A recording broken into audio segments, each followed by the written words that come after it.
سلمان صاحب آپ کی فرمائش کے مطابق ہم نے خرم صاحب کا جو وہ کلپ ہے جو آپ بار بار کہہ رہے ہیں مجھے کہ وہ چلا دیں تو وہ ہم نے ڈھونڈ لیا اور اس کو چلاتے ہیں. سال کے آخر میں ایک بڑی تبدیلی آنی تھی. اس میں تو یہ نظر آ رہا تھا کہ عمران خان کا جو گٹس جوڑ ہے یہ تو اگلے 15 سال رہے گا اگر اس طرح حالات رہے. اور جس طرح کے ان کے پروگرام تھے ہم سب نے ڈسکوالیفائی ہونا تھا اس سال کے آخر میں. تمام جو اپوزیشن کی لیڈرشپ ہے اچھا ان کا تو خیال تھا کہ میں صفایا کر دوں گا, میں کسی کو نہیں چھوڑوں گا. تو یہ آپ کا خدشہ ہے, معلومات ہیں جی ہماری سیریس معلومات. آپ کے خیال میں جو آپ یہ لوگوں کو بھول جاتا ہے لیکن کچھ ماہ پہلے جو کہا کہ جی ہم نیب کے کوئی 100 جج اور ہائر کر رہے ہیں اور ہم سارے کیسوں کو ایکسپیڈائٹ کریں گے تو اس میس لیول کے اوپر میس لیول پہ ڈسکوالیفیکیشنز ہونی تھی. بگننگ شہباز شریف ڈاؤن ورڈ, شاہزاد خان عباسی, احسان اقبال اور آل آف اس, صرف مسلم لیگ نون کی نہیں. آپ کے خیال میں جو کولیشن بنی ہے وہ اسی وجہ سے بنی ہے کہ عمران خان صاحب کے تو فاشسٹ پلانز تھے نا. جی تو سلمان صاحب یہ کہہ رہے تھے کہ ہم اس لیے عمران خان صاحب کے خلاف تحریک میں اعتماد لائے کیونکہ یہ ہمیں ڈسکوالیفائی کرنے والے تھے. اب ذرا ایک اور بھی غیر قانونی ایک منٹ اب ذرا اسی سے ملتی جلتی بات جو ہے وہ آج D G I S I جو ہے انہوں نے بھی کہی ہے. ذرا سنیں انہوں نے کیا کہا ہے. پاکستان کو عدم استحکام اس کی معاشی حالات کی وجہ سے بھی, جس پہ میں نے جب خود D G I S I بنا تو میرے سے پوچھا گیا کہ پاکستان کا نمبر 1 مسئلہ کیا ہے, تو میں نے کہا سر میری نظر میں یہ ہمارے معاشی مسائل ہیں. بہرحال جنہوں نے سوال پوچھا وہ میری رائے سے متفق نہیں ہوئے, ان کی نظر میں حزب اختلاف پاکستان کا سب سے بڑا مسئلہ تھا. اچھا سلمان صاحب میں آپ کو بالکل آپ مجھ پہ یقین کر لیں کہ آرمی چیف نے بھی یہی کہا عمران خان صاحب کو کہ پاکستان کا سب سے بڑا مسئلہ اکانومی ہے, اپوزیشن نہیں ہے. تو عمران خان صاحب نے کہا کہ ان کو اندر کریں, تو انہوں نے کہا کہ اگر ان کو اندر کرنا ہے تو پھر مجھے آپ کی سیٹ پہ بیٹھنا ہوگا. تو عمران خان جو ہے وہ اپوزیشن کو پاکستان کے لیے خطرہ سمجھتے رہے, اپوزیشن جو ہے اس وقت کی وہ عمران خان کو خطرہ سمجھتی رہی, دونوں ایک دوسرے کو اندر کرنے کے چکر میں تھے. کہیں ایسا تو نہیں ہوگا کہ یہ دونوں ہی کہیں اندر ہو جائیں؟ حامد بھائی دیکھیں بنیادی حقائق جو ہے نا اس کو سامنے رکھنا چاہیے. بنیادی حقائق یہ ہیں کہ خان صاحب کی جو گورنمنٹ تھی جو مارچ 2022 اس سال جو اکنامک سروے ہے وہ بتاتا ہے جو خان صاحب کا نہیں پی ٹی آئی کا نہیں جو گورنمنٹ کا اکنامک سروے بتاتا ہے کہ 17 سال کے بعد 6% گروتھ پہ اکانومی جاری تھی. ٹھیک ہے, آپ ایک دنیا کا پینڈیمک کووڈ-19 کا پاکستان نے دونوں زندگیاں بچانا اور معیشت کو بھی بچانے میں ایسا کام کیا کہ جو امریکہ کا لیری سمرز جو فائنانس سیکٹری تھا اس نے کہا اگر ہم عمران خان کی گورنمنٹ کا سمارٹ لاک ڈاؤن فالو کرتے تو $10 ٹریلین امریکہ بچا لیتا.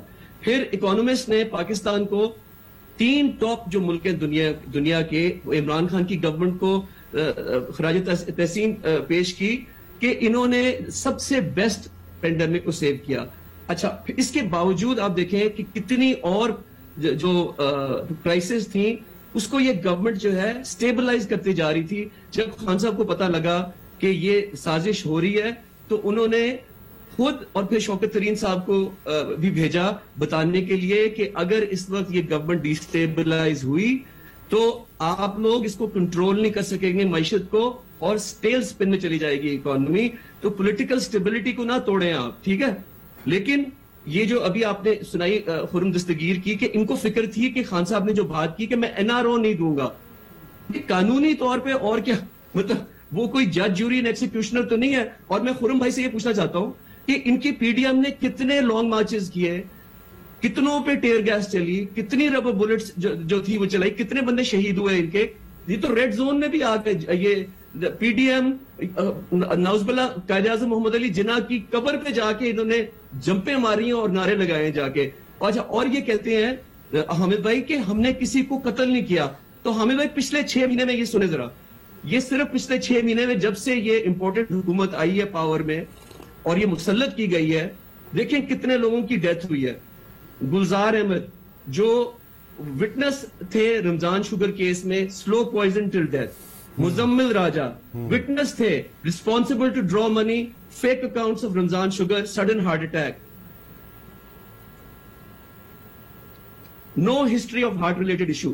غلام شبیر بے نامدار اکاؤنٹ ہولڈر, سارے لانڈرڈ منی کا sudden heart attack, no history of heart problem. Salman صاحب کہیں کھل کر بات کریں کس پر الزام دے رہے ہیں ہم بات کو. میں مجھے بات کرنے لوگوں نہیں آپ کھل کر بتا دیں نا اس طرح ویگ گفتگو نہ کریں عوام سے, کھل کر بتائیں اگر الزام لگانا ہے تو لگائیں کہ یہ جو صاحبان ہیں جن کی جو کہ بہت ہی افسوسناک بات کریں بتا دیں. ایک منٹ بات کر رہے ہیں, کون ذمہ دار ہے ان کی ہم بات کریں اس طرح کے غلط الزامات پر. دیکھیں لوگوں کی زندگیوں کا معاملہ ہے, یہ سب اس طرح نہ کریں. ایک منٹ ایک باری باری بات کر رہے ہیں آپ. آگے میں ختم اپنی بات کمپلیٹ کر لوں. جی میں جب بات کر لوں گا نا, اگر اس میں جھوٹ ہے تو آپ ضرور بتائیں جھوٹ بول رہا ہوں میں. Doctor Rizwan, main investigator of money laundering case Sharif mafia, dies پچھلے 6 مہینے میں heart attack after constant pressure by Shehbaz Sharif اور حمزہ شریف. پبلک ہے یہ constant pressure. Imran Raza, investigator of cases against Rana Sanaullah, committed suicide, خودکشی کر لی اس نے. اور پھر یہ کہہ رہے ہیں جی کہ ہم نے گولی نہیں چلائی. ارشد شریف پہ 17 FIR کس نے کاٹے؟ ارشد شریف کو 2 گولیاں سر میں جو ماری وہ کس نے ماری؟ اور یہ کہتے ہیں جی کہ ہم تو بہت ہی اچھا ہم تو بیچارے بتا دیں کہ ارشد شریف اب میں ایک سوال کروں ڈاکٹر رضوان کو, اب میں عمران رضا کو اور یہ 4 لوگوں کا نام ان کو کس نے مارا بتا دیں آج. اب میرا آپ سے سوال ہے, یہ بالکل جھوٹ ہے. نہیں آئی آبجیکٹ ٹو دس. دیکھیں لوگوں کی زندگیوں کا سوال ہے, اس طرح کے الزامات مت لگائیں. لیکن میرا آپ سے سوال اگر ثبوت ہے تو عوام کے سامنے لائیں, اس طرح کے غلط الزامات, قتل کے الزامات مت لگائیں. اچھا